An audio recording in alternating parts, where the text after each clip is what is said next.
All right, welcome back to ABA exam review and the continuation of our RBT exam practice question series, where we're going through the next set of questions together and breaking them down. If you're new to the channel, welcome. If you're returning, welcome back. Please like and subscribe. Be sure to check out btexamreview.com for all of our study materials, including our combo pack and practice exams. When you pass, let us know so we can include you in the Sunday shout out. Work hard, study hard. Let's get going. Little Davy spent $500 on Roblox using his parents' credit card without them knowing. When they found out, they canceled the card immediately. Now, the transaction does not go through when Davy tries to buy something. Little Davy's behavior is what? So, we're looking at Little Davy's behavior, and whenever we do a behavior question, you always want to ask yourself, whose behavior am I interested in and in what context? Because in this case, we have parents as well as Little Davy. So, what do we know so far? We know Little Davy spent a lot of money using his parents' credit card. What did the parents do? Well, they canceled the card. And so now, when Davy tries to spend the money, the transaction does not go through. So think about that for a second and try to predict what our answer might be. If prior to the cancellation of the credit card, Davy would make a purchase and the transaction would go through, he'd be reinforced. Now, when Davy tries to make the purchase, he doesn't receive reinforcement. So that reinforcement is being withheld. So little Davy's behavior is what? A, being reinforced. It's no longer being reinforced. Prior to the canceled credit card, little Davy would make a purchase. His behavior would be reinforced. He'd keep making the purchases. No longer is he receiving reinforcement. Now, is he being punished? Well, no. He's not being punished. He's just not receiving reinforcement. And there's a big difference between extinction and punishment. With extinction, reinforcement is withheld from a previously reinforced behavior, while with punishment, something is added or taken away as a result of the behavior. In this case, that reinforcement is being withheld. So little Davy's behavior is actually on extinction. It's very important you understand the difference between punishment and extinction, which both work to reduce behavior, just in very different ways. Now, is little Davy's behavior generalizing? Well, there's no evidence of generalization in this question. What we're really looking at is the consequence of the card being canceled, which is now when little Davy tries to make a transaction, it does not go through. He does not receive reinforcement. Therefore, his behavior is now on extinction. Ringo is an excellent drummer and loves to play songs on his personalized drum kit at home. Ringo can also play the same songs on other sets of drums and can even play these songs using empty buckets. Ringo is demonstrating blank. We're looking at Ringo's behavior, and what is Ringo demonstrating? What is his behavior showing? Well, what do we know? We know he's a drummer. He can play songs on his drum kit at home. Okay.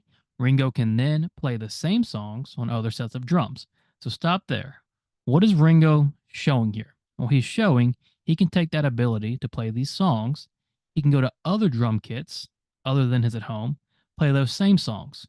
Even further, he can play these songs using empty buckets. So Ringo can take these skills and do what? He can generalize these skills to other drum kits and even empty buckets. So is Ringo demonstrating stimulus generalization, response generalization, or overgeneralization? Well, he's not overgeneralizing. Overgeneralization occurs when the behavior happens in the wrong setting or at the wrong time or too much. There's nothing wrong with Ringo being able to play these songs on different drums and even empty buckets. So really we're between stimulus generalization and response generalization. With response generalization, you've got multiple responses on the same stimulus or in the presence of the same stimulus. So if Ringo was in the presence of his drum kit at home and was able to engage in many different responses, that is more than likely response generalization. However, he's taken the same responses, which are playing these same songs, and generalizing them to different stimuli. So Ringo is actually demonstrating stimulus generalization. When you have a response that occurs in the presence of multiple different stimuli, you are engaging in stimulus generalization. A behavior technician observes a brand new behavior that they haven't seen before. The client engages in this behavior multiple times throughout the day. The technician reports to topography but tells the analyst that they hadn't thought about the function. Why is this a problem? Let's think about this. The question wants to know, why is this a problem, or if it's a problem at all. And the behavior technician sees this new behavior, what happened multiple times throughout the day. They reported the topography, which is what the behavior looks like. But then they say to the analyst they hadn't thought about the function. What's the first thing you want to consider or hypothesize with the behavior? It's got to be the function. You've got to look at the antecedents, the consequences, and why do you think it occurred? Without the function, we can't treat the behavior. And even though you're not actually engaging in a functional analysis, you should still hypothesize that function. Giving just a topography only tells us how that behavior looks at that moment. So why is that a problem? A, behaviors can have the same topography but different functions. Yes. If you tell me what a behavior looks like, that behavior can look identical and then function very differently response to response. So that's a problem. We really have to focus in on the function first. B, the magnitude should be the first thing you consider when defining behavior. Well, no, the magnitude is likely going to be one of the last things you consider about the behavior. And then C, you cannot describe the topography of a behavior without knowing the function. Well, sure you can. You can tell me what a behavior looks like and not tell me why it occurred, but that's not going to be very useful. When you see a new behavior, especially one that's happening multiple times, the first thing you want to think about is why. Why is that behavior happening?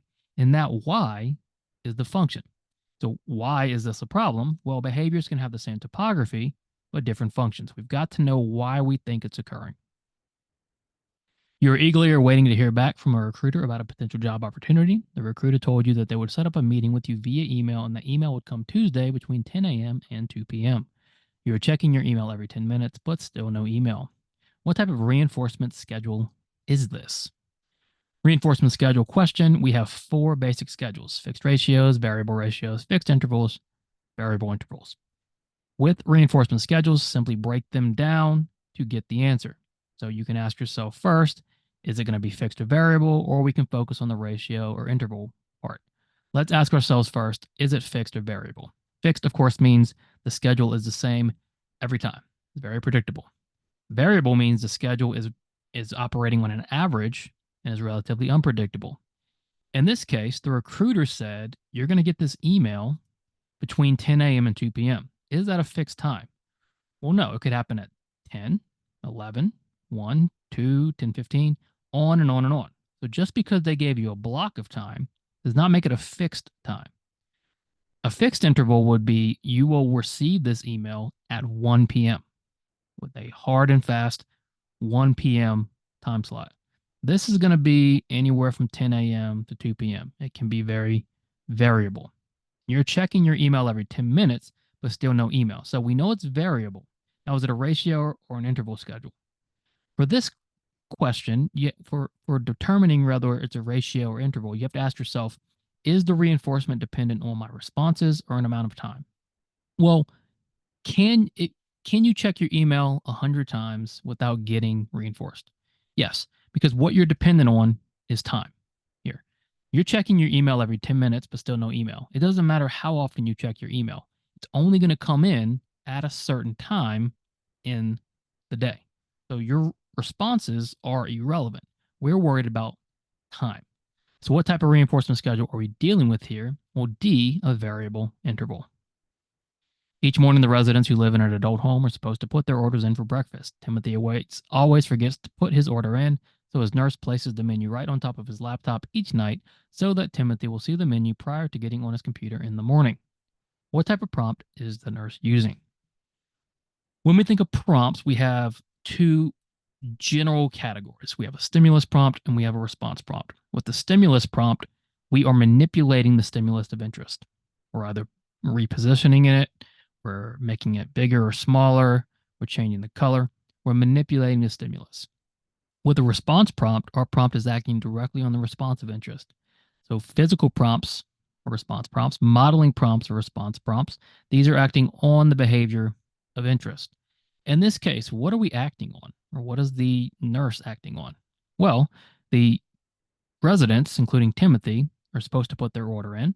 So what does the nurse do? Well, she takes the menu and changes its position to on top of Timothy's laptop. That way, Timothy has to see the menu in the morning, what should prompt him placing his order. So the nurse is focused on the response or the stimulus. Well, she's focused on the stimulus. So this is going to be a stimulus prompt. Now, let's keep reading because there are specific types of stimulus prompts. We know it's not a response prompt because she's manipulating the stimulus. A gestural prompt is when you use motor movements to try to evoke the response you want to see, or gestural prompt is a response prompt. And a modeling prompt is when you actually engage in the behavior so the other person can imitate you. A modeling prompt is also a response prompt. So the type of prompt the nurse is using is an A stimulus prompt. Leslie and Ben are preparing for the new year by counting down to midnight. Right at midnight, they give each other a kiss. Midnight functions as a blank relative to the kiss.